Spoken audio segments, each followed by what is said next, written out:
Hello everyone, అందరికీ నమస్కారం. Welcome back to my new blog Rachitha గృహిణి 399 బ్లాగ్. చాలా రోజులైంది నా ఛానల్ పేరు నేనే చెప్పుకొని ఎందుకో ఈరోజు చెప్పాలనిపించింది. సో ఇవాళ వీడియో అయితే కొంచెం నాకు స్పెషల్ వీడియోనే, ఎందుకంటే చెప్పనక్కర్లేదు, ఎందుకో తెలియదు. ఇవాళ సడన్ గా మన సామ్రాజ్యాన్ని సర్దాలనిపించింది, అందుకనే ఓపెన్ చేసిన ఏదైతే ఏదైందని. చాలా బ్లౌజులు, బోల్డ్ అని బ్లౌజులు ఉన్నాయి అన్ని. అంటే కొంచెం ఫిట్టింగ్ ప్రాబ్లము, అప్పటికిప్పటికి కొంచెం ఒళ్ళు చేసాం కాబట్టి ఫిట్టింగ్ ప్రాబ్లం అన్నమాట. సో ఇవాళ అంతా సర్దేస్తా ఉంటే ఒక్కొక్క కళాఖండం మన సామ్రాజ్యంలో అమ్మ మామూలుగా లేవు. ఇంకా ఇది జస్ట్ ఓన్లీ ఈ పైన వరకు, ఈ పైన ర్యాక్ ఒక్కటే తీసిన, ఇంకా కింద 2 ర్యాక్లు ఉన్నాయి. అందులో ఎన్ని కళాఖండాలు ఉన్నాయి కూడా నాకు తెలియదు. ఫస్ట్ ర్యాక్ లో చూపిస్తాను. కొన్ని అయితే చాలా శారీస్, చాలా మెమొరబుల్ డేస్ లో మెమొరీగా తీసుకున్న శారీస్ బోల్డ్ అని ఉన్నాయి ఈ బీరువాలో. ఒక్కొక్కటి నాకు ఒక శారీ చాలా చాలా ఫేవరెట్ అయిన ఒక శారీ ఉంది. ఈ చీర ధీరజ్ కడుపులో ఉన్నప్పుడు తీసుకున్నా నేను. ఈ చీర నాకు చాలా ఇష్టం. సౌత్ ఇండియాలో తీసుకున్నాను అనుకుంటున్నాను. కలర్ కాంబినేషన్ సూపర్ ఉంది. బ్లౌజు దీని కాంబినేషన్ చూడాలి. ఇలా చాలా ఉన్నాయి, చూద్దాం. కొత్తింటికి షిఫ్ట్ అయినాక అప్పుడు చూపిస్తాను అన్ని. సో అందులో భాగంగానే బోల్డ్ అని దొరికినాయి. చెప్పాను కదా, షార్ట్ వీడియోలో చెప్పాను కదా, ఇది లక్కీ అండ్ డ్రెస్ దొరికినాయి. ఇవి 6 to 7 years ఓల్డ్ ఉన్నప్పుడు టీషర్ట్స్ దొరికినాయి అన్నమాట. ఇదిను ఇంకా ఎప్పుడో కొని పెట్టుకున్న చీర ఒకటి దొరికింది. ఇది చెప్పనక్కర్లేదు ఇక. ఈ ఒక్కసారి కూడా, అంటే ఇది పిల్లలు లక్కీ పుట్టినప్పుడు కుట్టించుకున్న బ్లౌజు ఒక్కసారి కూడా వేసుకోలేదు. ఇది బ్యాక్ సైడ్ బటన్స్ వేసి అప్పుడు స్టిచ్చింగ్ చేయించుకున్నప్పుడు ఫ్యాషన్ అట్లుండే, ఒక్కసారి కూడా వేయలేదు. ఇప్పుడు మనకు దరిదాపుల్లో కూడా రాదు ఇది. ఓకేనా, చెయ్యి పట్టదు, కాలు పట్టదు, ఏది పట్టదు. ఇంకట్లా పోతా ఉంటే ఇంకో బ్లౌజ్ అనిపించింది. ఇది కూడా ఇప్పటి వరకు వేయలేదు. ఇదేదో షైనింగ్ ఉంది, అన్నిటికీ మ్యాచింగ్ అవుతుంది కావచ్చు అని ఈ బ్లౌజ్ స్టిచ్చింగ్ చేయించుకున్నా. క్లాత్ 600-700 క్లాత్, స్టిచ్చింగ్కి 400-500 స్టిచ్చింగ్, అంత పెట్టి కుట్టించుకున్నానా. దీనికి వేసుకోకపోవడానికి కూడా ఒక రీజన్ ఉండే. అప్పుడు ఏంటంటే ఆ చమ్కిలు రాలుతుంది అని చెప్పేసి ఇది వేసుకోలే. అప్పుడు తెలియలే, తీసుకున్న తర్వాత తెలిసింది. ఇది వస్తుందో రాదో ఇది చెక్ చేసుకుందాం. ఇంక ఇట్లా చెప్పుకుంటా పోతా ఉంటే చెప్పనక్కర్లేదు. కుట్టి అని బ్లౌజ్ పీసులు ఎన్నో ఇవన్నీ కుట్టి అని బ్లౌజ్ పీసెస్లు. అట్లాగే ఇది కూడా ఒకటి దొరికిందన్నమాట, లక్కీ అంది ఫొటోసు. ఇది నా పెళ్ళి వెడ్డింగ్ కార్డు. ఇది అమ్మ వాళ్ళ తరపున వెడ్డింగ్ కార్డు ఇది అన్నమాట. ఇది వచ్చేసి అబ్బాయి తరపున వెడ్డింగ్ కార్డు. అబ్బాయిదేనా? 2 నాయేనా? కాదు, 2 నాయే.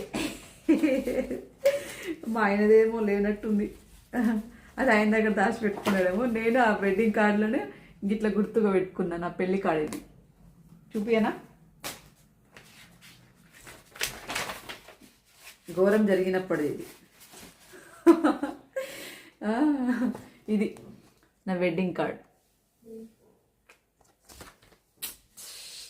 10/5/2009 ఆదివారం రోజున ఉదయం 9:27 అనురాధ నక్షత్రయుక్త మిథున లగ్న పుష్కరాంశ సుమూర్తాన మా ప్రథమ పుత్రిక రచిత రాజు. ఇది అన్నమాట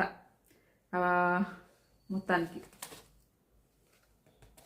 ఇది కళాఖండం ఏంటి తవ్వకాలు దొరికింది ఇవాళ. ఇంకా పోతే లక్కీ అండ్ ఫొటోస్ కూడా కొన్ని దొరికినాయి.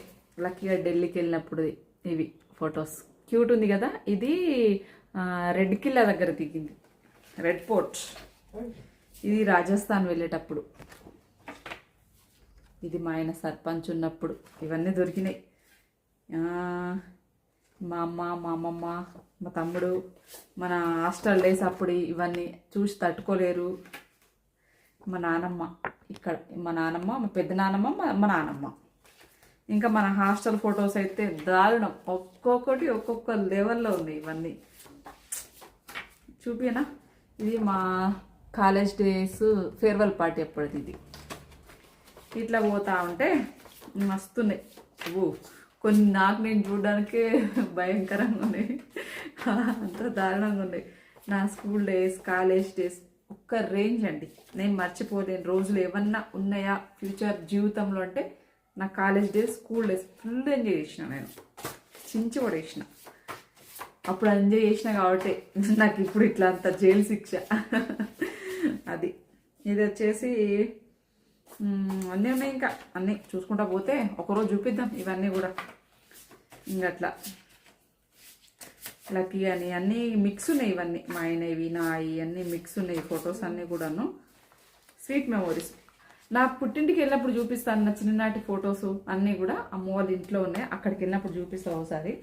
అయితే మీకు అసలు చేయించాల్సింది ఇవన్నీ గిన్ని బ్లౌజులు. ఇవి జస్ట్ ఓ ఫైనల్ ర్యాక్ వరకే. ఇవన్నీ చిన్నగా అయిపోయినాయండి. అంటే నేను అప్పటికిప్పటికి అన్ని రకాలుగా ఇంప్రూవ్ అయిపోయాను అన్నమాట. సో ఇవన్నీ కూడా ఒకటో రెండో స్టిచ్చెస్ తీసుకొని ఇవన్నిటిని రిపేర్ చేసి పెట్టుకుందామని అనుకుంటున్నా. అన్నీ కూడా మ్యాచింగ్ అట్లా దేనిపైన కలుస్తాయి. ఇది వర్క్ చేయించిన ఇది ఒక్కోసారి కూడా వేయలేదు. ఇది కనీసం 7-8 years అవుతుంది కావచ్చు. ఈ క్లాత్ తీసుకొని ఇట్లా ఎంబ్రాయిడరీ వర్క్ చేయించిన. అప్పుడే 1200 ఎంతో ఎంబ్రాయిడరీ వర్క్ చేయించిన. ఇది ఇప్పుడు టైట్ అయింది. ఇవన్నీ స్టిచ్చెస్ ఇప్పాలి కొంచెం. ఇప్పి మనకి ఏమాత్రం యూస్ఫుల్ అవుతాయో అవన్నీ వాడుకొని మిగతా అంతే ఈ సైజ్ వచ్చే వాళ్ళకి ఇచ్చేద్దాం. ఇక అన్ని రకాల ఉన్నాయి. ఓన్లీ ఫస్ట్ ర్యాక్ వరకే. దాని తర్వాత ఇంకా బీరో మొత్తం ఓపెన్ చేస్తే. సో ఇది నా కథ. పనిలో పని ఒకటి చూపిస్తాను మీకు. ఇప్పుడు తవ్వకాలు ఇది దొరికింది, తీసుకొని 2-3 months అవుతుంది ఈ శారీ. బట్ ఇది కూడా స్టిచ్చింగ్ ఇంకా నేను చేపియలేదు. మనకు టైమే లేదు, ఎక్కడ మనం బిజీ, టైమే ఉండట్లేదు. వీటన్నిటిని ఫాలో అదొకటో ఇదొకటో కుట్టించుకొని రెడీ చేస్తా. ఇది మా ఆయన ఏంటది కాశీకి తీసుకొచ్చిన ఒక శారీ అట్లే ఉంది. కనీసం ఒక 10 చీరలు ఉన్నాయి కావచ్చు కుట్టించుకునేవి. అట్లా చూద్దాం. మొత్తానికి ఇన్ని రకాలు దొరికినాయి, ఇంకా చాలా ఉన్నాయి. అయితే ఎక్కుతా ఉంటే ఇంకోటి దొరికింది. లక్కీ అనికి ఫ్రాక్ స్టిచ్చింగ్ చేపిద్దామని ఇది 5 meter క్లాత్ తీసుకున్నా. అప్పుడు ఎందుకు ఇది పెద్ద పన్నా కాదు చిన్న పన్నా అంటే ఇది పక్కన పెట్టేసిన. చూస్తా దీన్ని కూడా లక్కీకి ఒక ఫ్రాకు, నేను లక్కీ ఒకటి మ్యాచింగ్ టాప్ ఏదో ఒకటి కుట్టించుకుంటాయి. దీంతో కూడా వేస్ట్ ఎందుకు. లైనింగ్ కూడా తీసుకున్నాను నేను అప్పుడు. లాంగ్ ఫ్రాక్ అంటే లక్కీకి ఇది పెద్ద పన్నా, అంత అతుకులు వస్తాయి. ఇది చిన్నది, పెద్దది లాంగ్ కావాలి, అతుకులు వస్తుంది అని చెప్పేసి ఇది అట్లా పక్కకు పెట్టిన. లాస్ట్ టైం బర్త్డేకి తీసుకున్నా అనుకుంటున్నా, గుర్తు కూడా లేదు. ఓ లక్కీ ఏం చెప్తున్నావు. అది ఇంకా చాలా ఉన్నాయి. ఇది చూసుకుంటా పోతే ఇవన్నీ దొరికినాయి. బీరువాలో దొరికినాయి, బయట ఎక్కడో దొరికినాయి కావు. బీరువాలో దొరికినాయి. ఇది ఒక బ్లౌజ్, ఇది కలర్ బాగుంది, పికాక్ గ్రీన్. ఇవన్నీ కూడా ఇదొక కలర్ దొరికింది బ్లౌజ్ స్టిచ్చింగ్కి. సో ఇన్ని ఉన్నాయి మొత్తం తీయంగా. ఇంకా చాలా ఉన్నాయి. ఇదన్నమాట మా కథ. ఇంకా ఉంది అసలు ఇందులో. ఇది ఓపెన్ చేయలే, ఇంకా కింద చాలా ఉంది. ఇది నా సిచ్యువేషన్. అంటే నేను రెగ్యులర్గా ఎక్కువ యూజ్ చేసేటి అవే వేసుకొని ఫాస్ట్గా వెళ్ళిపోతాము. ఇట్లాంటివన్నీ పట్టించుకోం కదా. అందుకని టైం ఉన్నప్పుడు ఇవన్నీ స్టిచ్ చేసి ఫిట్టింగ్ అంతా కరెక్ట్ సెట్ చేసుకుంటే. పైగా నాకు అప్పుడు స్టార్టింగ్లో హాఫ్ హ్యాండ్స్ బ్లౌజెస్ ఉండే కదా, అవి ఇప్పుడు అసలు వేసుకోవాలనిపించట్లేదు. ఎందుకో ఫుల్ హ్యాండ్స్ ఇప్పుడు ఎల్బో హ్యాండ్స్ వేసుకొని ఇదంతా బోడగా కనిపిస్తుంది అనమాట. ఎందుకో అట్లా అనిపించేసరికి మోస్ట్లీ అట్లా బ్లౌజులు అన్నీ ఖరాబ్ అయిపోయినాయి. అది ఇవన్నీ ఉన్నాయి. ఒక ర్యాక్లో ఇవి దొరికినాయి. నెక్స్ట్ ర్యాక్లో ఏం దొరికితే కూడా చూద్దాం. సర్దుతా ఉంటే తెలుస్తుంది.